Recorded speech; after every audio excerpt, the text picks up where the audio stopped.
High বন্ধুরা, আজকে একটা নতুন মিষ্টি নিয়ে এসেছি, ছোলার ডালের বরফি। তাহলে শুরু করে। কড়াইতে ঘি দিয়ে ছোট এলাচ দিয়ে সেদ্ধ করে রাখা ছোলার ডাল, চিনি, নুন দিয়ে ভালো করে নেড়ে সামান্য দুধ আর গোলাপ জল দিয়ে শুকনো শুকনো করে তুলে ফেললাম। একটা প্লেটে ঘি মাখিয়ে রেখেছিলাম, তার মধ্যে শুকনো শুকনো করে তুলে বরফির আকারে কেটে কাজু বাদাম আর কিশমিশ দিয়ে গার্নিশ করে দিলাম। 1 ঘন্টার জন্য ফ্রিজে রাখতে গেলাম। 1 ঘন্টা ফ্রিজে রাখার পর নিয়ে চলে এসেছি আমার ডালের বরফি। তাহলে ডালের বরফিটা খেয়ে দেখা যায়।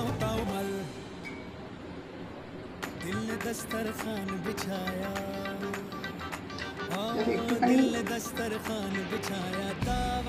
আমার কাছে তো মিষ্টি ঘি সবে ঠিকঠাক আছে।